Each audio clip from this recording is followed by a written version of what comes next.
Anda kembali menyaksikan Squawk Box bersama saya Andi Shalini.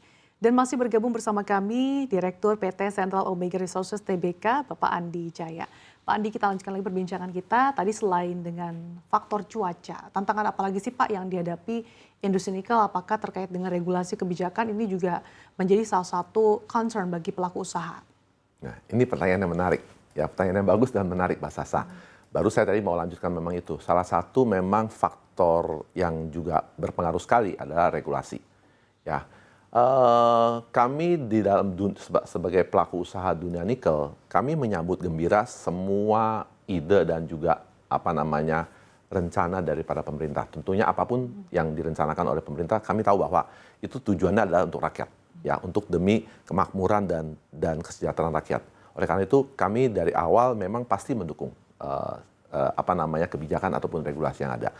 Hanya sayangnya dalam implementasinya, ya, itu didapatkan dinamika dan yang luar biasa mengenai regulasi ini. Ya, baru-baru ini yang paling mudah, ya, saya bisa kemukakan beberapa, ya. Salah satunya adalah dari sisi tambang. Tambang itu selalu harus ada RKB. Ya. RKB dulu 1 tahun. Belum lagi kalau kita ditarik dulu RKB cukup dari dinas SDM di provinsi ditarik ke pusat. Terus dari 1 tahun dia dirubah jadi 3 tahun, yaitu 2024 sampai 2026. Tapi di akhir tahun 2025 ini sudah diubah kembali lagi 1 tahun.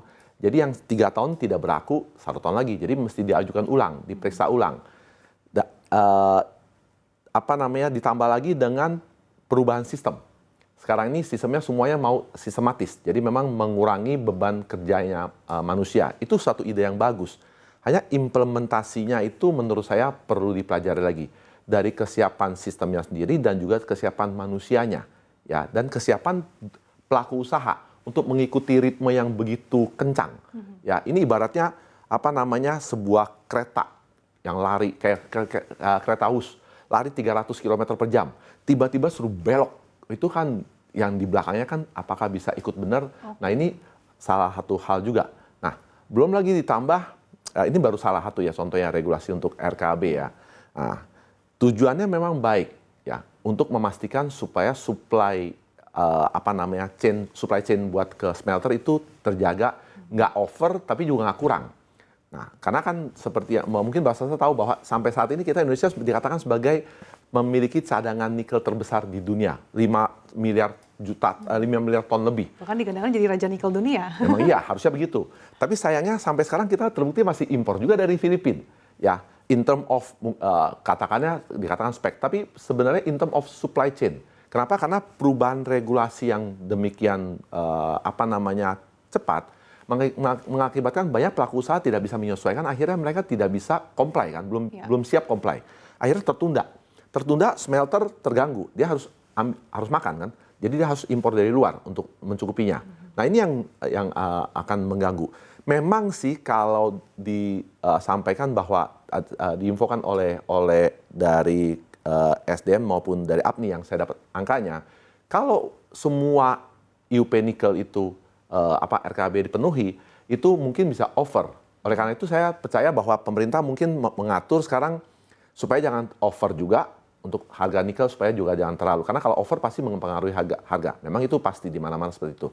Nah, tapi cara untuk mengaturnya itu yang apakah terlalu terburu-buru, apakah seperti apa, saya belum bisa katakan.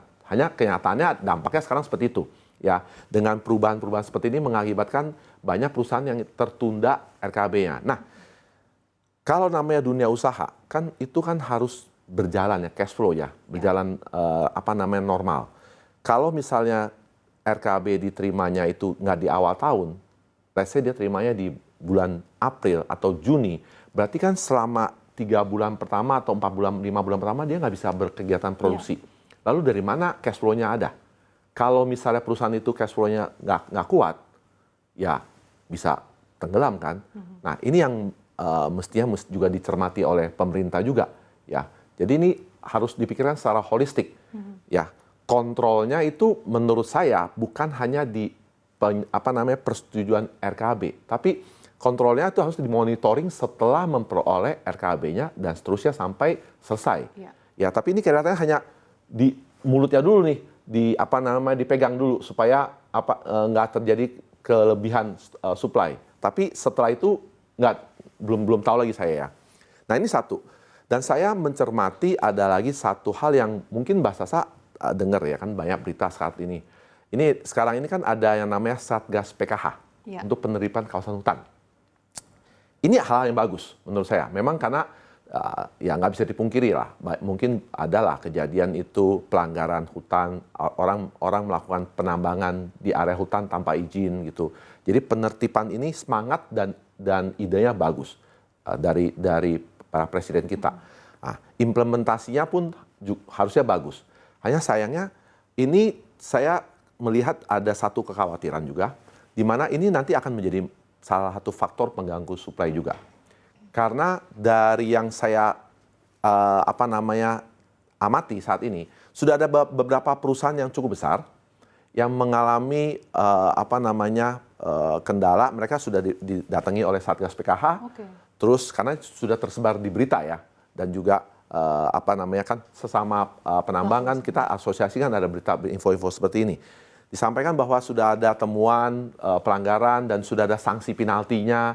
Yang sanksinya itu penaltinya tuh fantastis. Ya, di mana baru-baru ini Kepmen dikeluarkan, Kepmen 391 tahun 2025 oleh Menteri SDM kita. Ya, udah ada batasan angka-angkanya, angka penaltinya. Untuk nikel sekian, bauksit sekian, timah sekian, batubara sekian. Di mana cara mendapatkannya kami juga nggak tahu, ya dari pelaku usaha tidak tahu juga, karena memang tidak dijelaskan, belum disosialisasikan juga. Hanya katanya itulah jadinya adalah salah satu angka yang buat faktor untuk penentuan penalti. Nah, kenapa saya bilang ini mungkin ada kemungkinan nanti bisa mengganggu supply? Karena kalau perusahaan yang kena penalti ternyata besar seperti itu, mereka tidak sanggup bayar penalti. Efeknya apakah perusahaannya IUP dicabut? Apakah misalnya dia punya RKB ditunda? Kan kita belum tahu nih. Kalau itu terjadi, supply di tahun 2026 itu akan banyak sekali, banyak sekali gangguan saya rasa ya. Dan ya kita berharap itu tidak terjadi.